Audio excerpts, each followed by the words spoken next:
Thank you everyone for staying with us on the program this morning. I'm joined by Chief Chibuna Ubawike. He's a chieftain of the All Progressives Congress, businessman and a social commentator. One of those persons who actually played very pivotal roles in the build-up to the general election, which eventually saw now President Tinubu emerging victorious that election.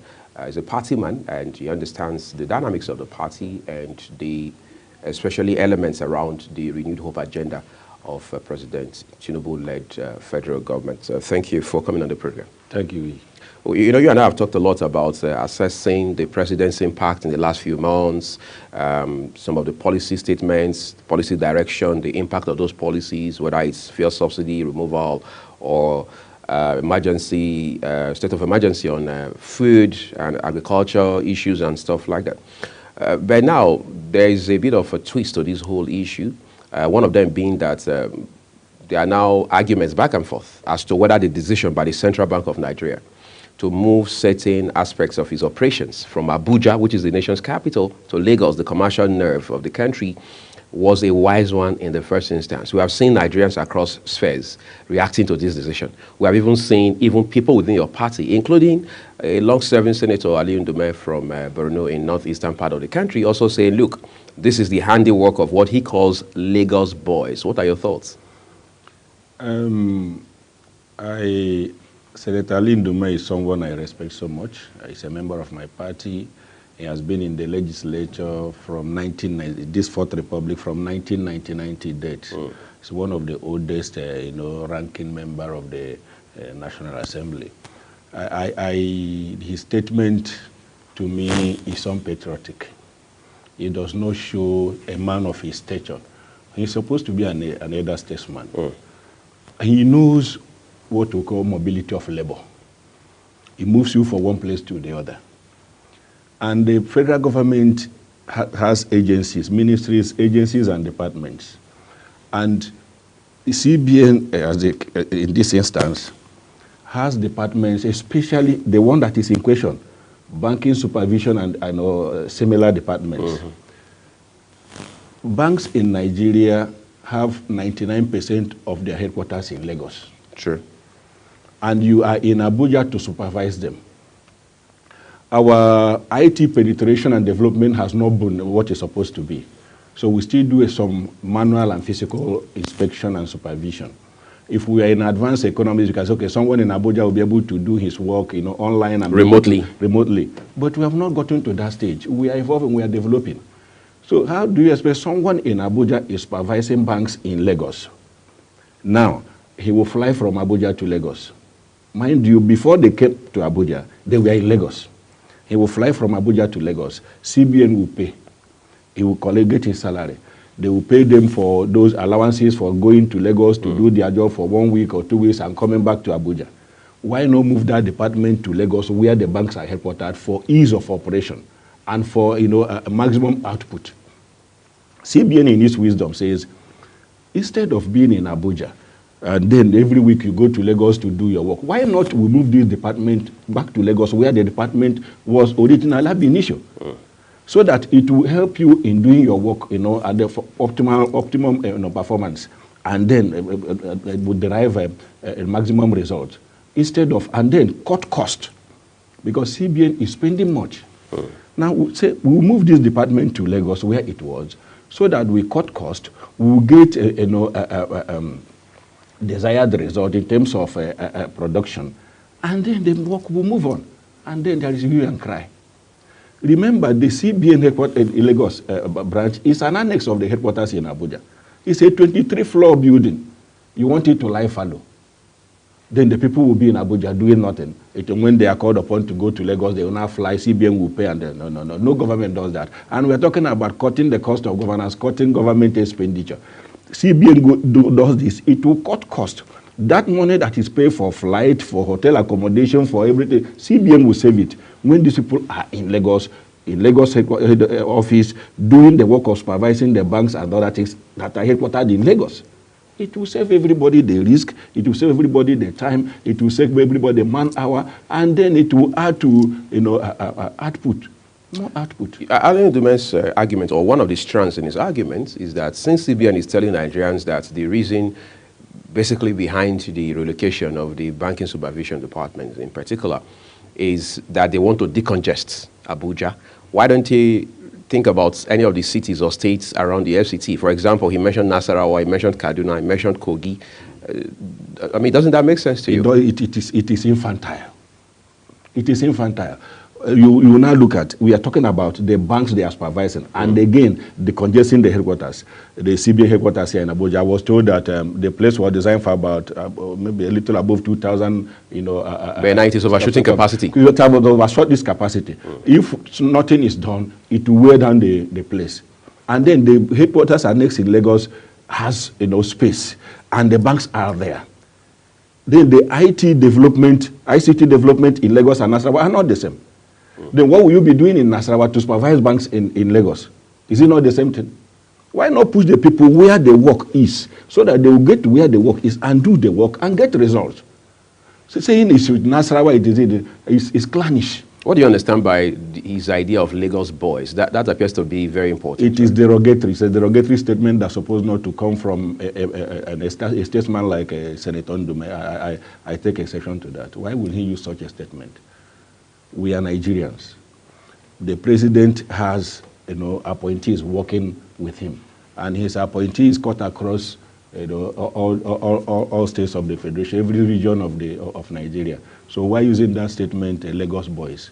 It is derogatory. It's supposed not to come from someone like Senator Lindu, and I don't see anything like Lagos boys there.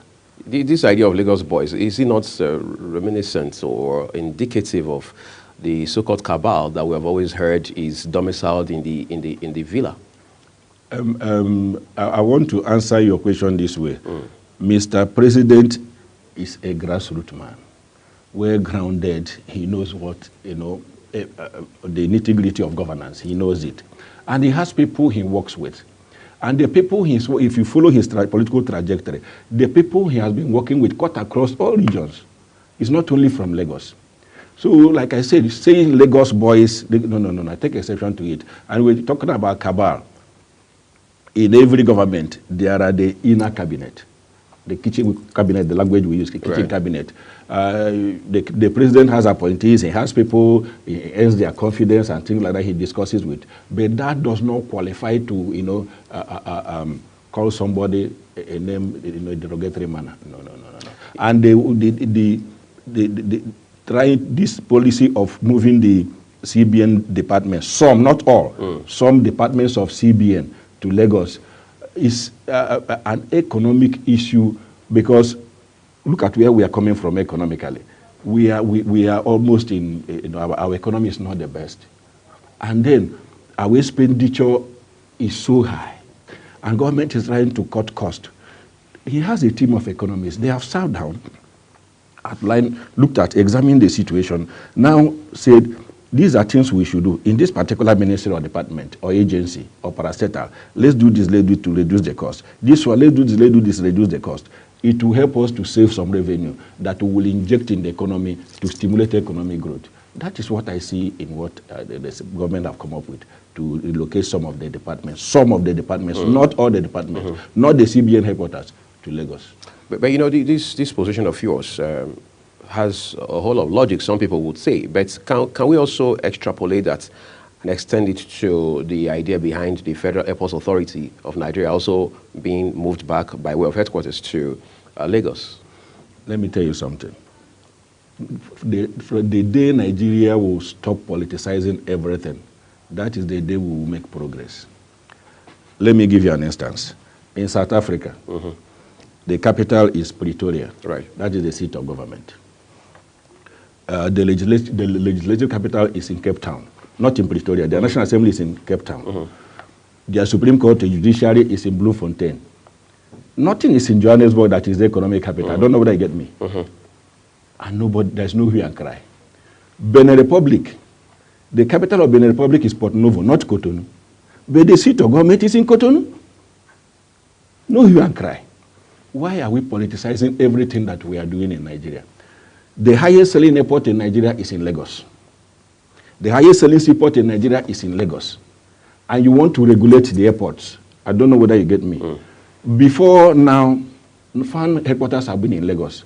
It was during the last administration that it was moved to Abuja. And there was no accommodation for them that will contain all the departments and agencies within FAN. And now for ease of operation, let's move FAN back to Lagos, because 70% of our air traffic is generated in Lagos. So yes, we regulate all the airports in Nigeria, but more of the job we will do is in Lagos. And here in Abuja, no accommodation to take care of all the staff and departments of FAN. Let's move this agency to Lagos so that they will perform optimally. That is just the thing. There are government establishments, agencies, and partners in other parts of Nigeria. Why this hue and cry? Moving a department, some departments of CBN to Lagos, and moving FAN to Lagos, and then everybody is, I call it a confederacy of conspiracy of the highest order. What you have just said now, some people will say it's easier said than done when you say we shouldn't politicize everything, every idea. But then there's some geopolitics going on with regards to the FAN, CBN decisions now, because one, there's the Northern Bloc now saying that this is anti-Northern agenda. And just to buttress that further, Alain Dumaine, the senator you referred to a while ago, is now saying that there will be repercussions. All right, so help us make sense of those. That is why I said the earlier we will refrain from politicizing everything, the better for Nigeria. But that did not start with this matter. It has always been the culture. No. See, right? Let me tell you, when the capital was moved from Lagos to Abuja, everybody said okay, because Abuja has been designated as the capital or new capital of Nigeria, and by law, there is a law backing it.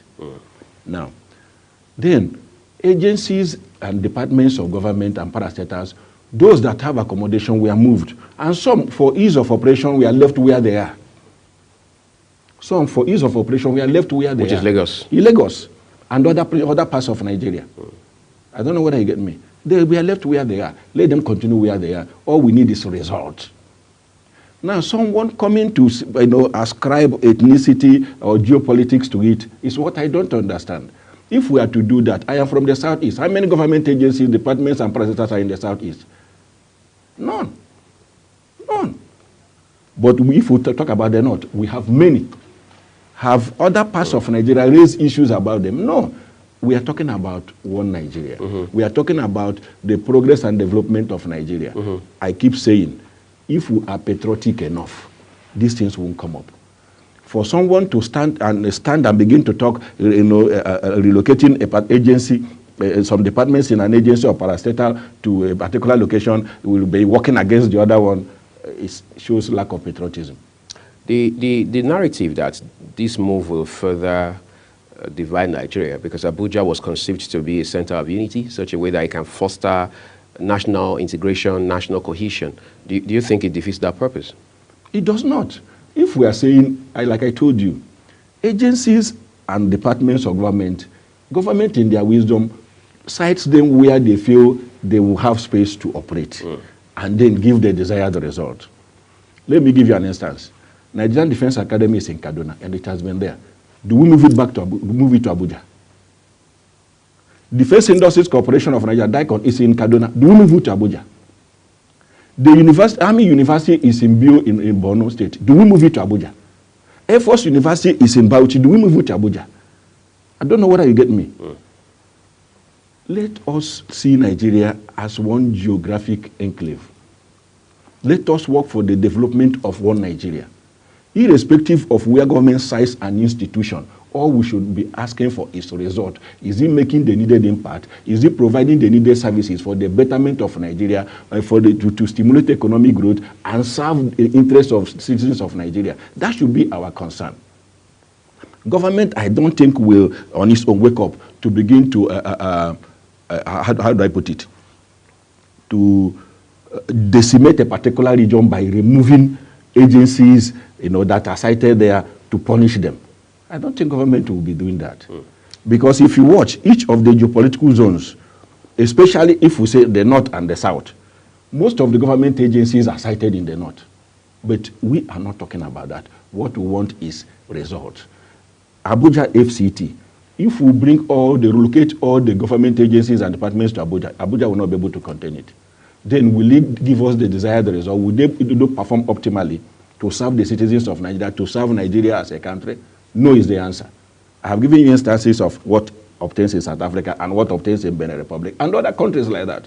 Why will our own be different? Why should we always play ethnicity, attach ethnic sentiment to government policies that will serve the interests of Nigeria? We are crying that no money, and the economy is not moving, and government has cut cost of governance, and government is trying to take some steps to reduce cost of governance, and then generate more and perform optimally. And we are assigning ethnic coloration and intent to it. It is not good.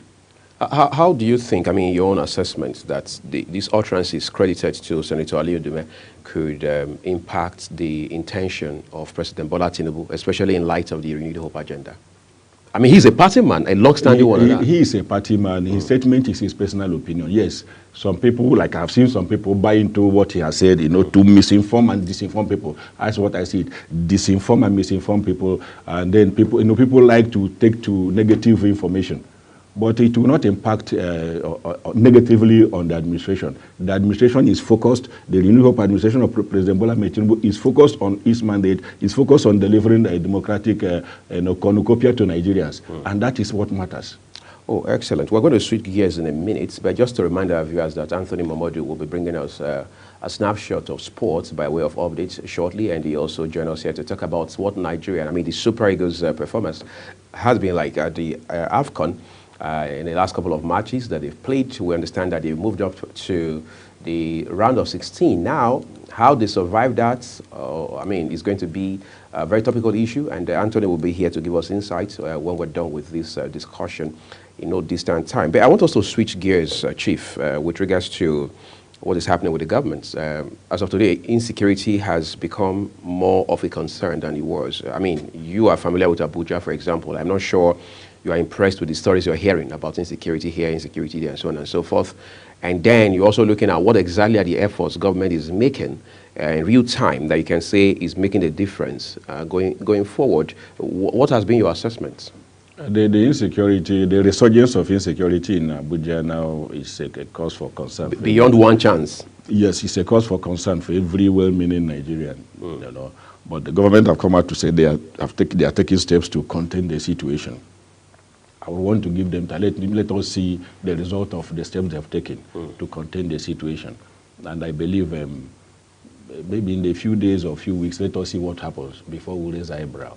That's my own position. Do you think there's some political undertone? Because you said we are in the habit of always politicizing virtually every other thing. Because the FCT minister was seen in a video where he said Nigerians are unnecessarily being worked up about the insecurity in Abuja. There's nowhere in the world, according to him, you don't have insecurity. Was that timely? Well, if he says, yes, everywhere in the world they have a security issue or the other. There are countries in the world where they kill every day, even advanced countries. They shoot, you see shootings in school, in market, in public places, in other kind of thing. We don't pray for that to be happening here. But the thing is that the insecurity here, it has not been like this. What the resurgence now is a cause for concern and worry, and we pray that it is contained, swiftly. Let's talk about the president's trips. We understand he has jetted out to Paris now on private visits. There are Nigerians who are also concerned because they say, well, we also had this similar experience with the former president, who happens to be an APC president as well, talking about Muhammadu Buhari for all of those 8 years. In fact, there are reports that give you the number of trips he made, whether they were private or official, the number of times he traveled overall, how many days he spent on each of those trips, and so on and so forth. Of course, in 2024, it would be a no-brainer to expect that the president will travel, will make foreign trips time and again. But how strategic or otherwise have those trips been, really? The trips have been very strategic, and like I said in the last time we met, it will not be long from now we'll start seeing the benefits and the dividends of those trips, the economic benefits and dividends of those trips. They are very strategic, forming alliances. The world now is a global village. There is political alignment and realignment globally now. And when you don't key in, you lose out. So you have to take your steps, forge alliances with the powers that be, so that you attract foreign direct investments and investment in other spheres, political investments, economic investments. So those trips are very strategic. People, yes, tend to criticize. There are some people, all they do is to sit down every day to analyze everybody, everything, to criticize. Is there anything wrong with that? I'm coming. Not profiling solution. All they are saying is the wrong thing. Wrong thing. No, they don't see anything good. They only dwell on the negatives, nothing positive about them. They don't comment or concern themselves about the positives of any particular action. Their own is the negatives. There are people like that. You give it to them. Let them continue doing what they're doing. But the question is, if you were in that shoe, what would you have done differently? Profile solution now. They will not. 1999, during the regime of President Obasanjo, he made several trips. People were saying, he's a president abroad, a president in diaspora, this, that, a lot of this. But we saw the benefits of those his trips. At least we secured debt forgiveness. It's part of those diplomatic shuttles that got us that. Let us give our President Bola Ahmed Tinubu, time. Allow him to settle down and do his work. If you are criticizing, yes, but let it be constructive. Profile solution. Provide a credible alternative that would have worked if this one is not good. Not just criticizing for criticism's sake. It doesn't help anybody. There's the belief that President Tinubu's roadmap with regards to the campaign that brought him into office as president was not clear on foreign policy. It was always talking about attracting foreign direct investment. Yes, excellent idea. But they say there was no clarity, there was no vivid presentation of his vision with regards to foreign policy. As of today, it's still not clear, is it? I won't subscribe to that. I won't buy that idea. How is it not clear? I said the last time we met that there is no government that will come and, yes, they will give you a blueprint. But the nitty-gritty of the implementation of the blueprint will not be provided. It's the bullet points that will be given. How they will implement it for there to be a result is based on to the government.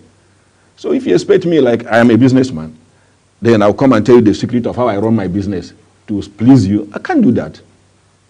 All I will tell you, I am doing my business, the procedures and what actions I take and things I engage in to make my business successful is best known to me. Is it according to the law? Yes. Is it within that bit of the law? Yes. Will it get me the needed dividend? Yes. Will it add to the economy? Yes. Then what is the person's problem? There is no government that will come and lay out everything, how he wants to do this, how he wants to do that. No government does it. Government will give you the bullet points of what they want to do. The implementation or how they are going to implement it is best known to them. They discuss it. Remember, there are information that is not meant for public consumption. All you need is a result. There's the issue of Betta Edu, one of the youngest ministers, perhaps the youngest, who knows, amongst the cabinet members of President Bola Tinubu. And now you and I know what has happened in the last couple of weeks. In that regard, of course, the president has suspended her and ordered a thorough investigation into all of the circumstances, whether remote or immediate, with regards to that particular matter. What does that mean for political leadership beyond the APC in Nigeria? It means that anybody that is elected, especially to be the president of Nigeria, should be in charge of his appointees, should be able to monitor his appointees, take action when necessary. Like the action Mr. President took shows he is in charge. When the information got to him and whatever, what did he do? He suspended the former minister and ordered for investigation. That is the proper step to take. Then if you are an appointee, you make sure that you work according to the law. There is a law setting up your ministry, and there is a law that guides financial transactions and operations of governments, ministries, departments, and agencies. Ensure you work according to the law. Don't run foul of the law. I'm not saying the person has run foul of the law or he or she did not, but Mr. President has suspended the person to, for an unfettered investigation to be able to unearth and unravel what has actually transpired, either at a micro level and at macro level, so that everybody will know. And then the next step will be taken. The step Mr. President has taken is the best step to suspend the person and order for investigation. And the investigation is ongoing. So let's wait and see what comes out of the investigation.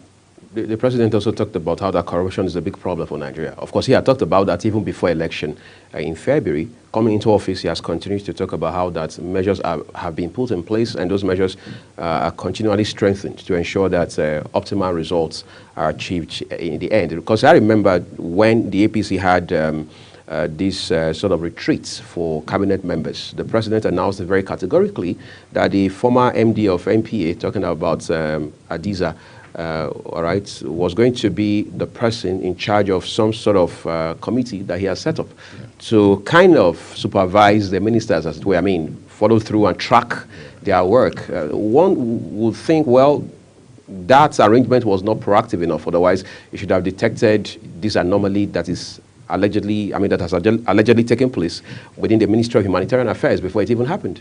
No, that is far from it.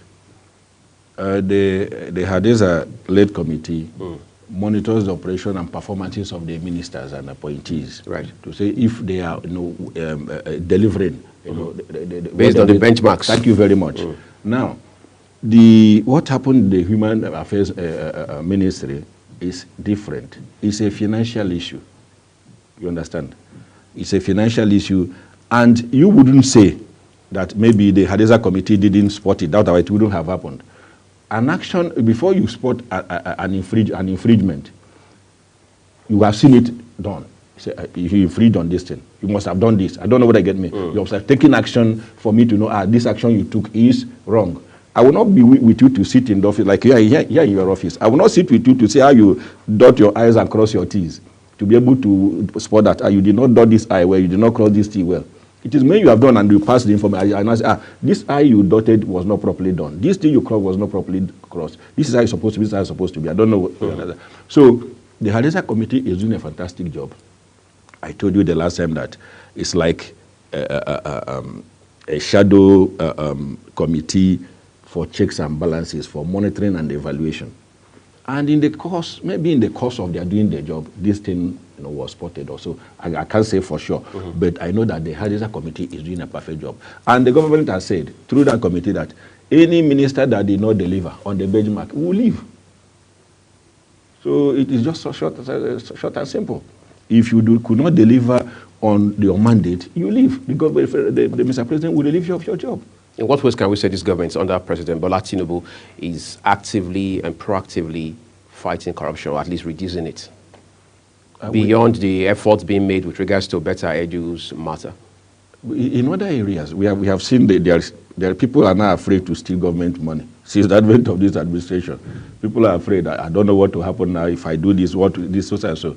There is a kind, like we say, renewed hope. The new EFCC chairman is working, even accusing his operatives that they collect bribes. I don't know whether you get me. We have not had it before. So Mr. President is working to contain and curtail corruption. Corruption is endemic in our society, not only in Nigeria, but it's endemic in our society. It has eaten deep into the fabric of our society.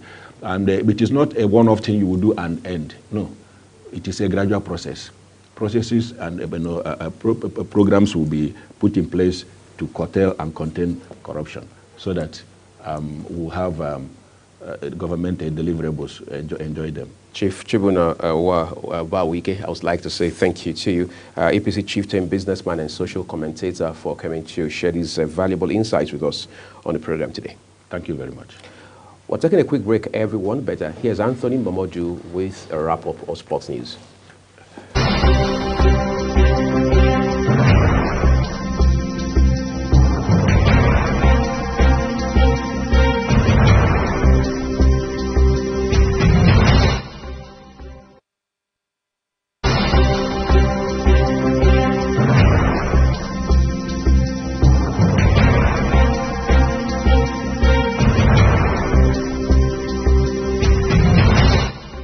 Hello sports fans, welcome to Sports News Update.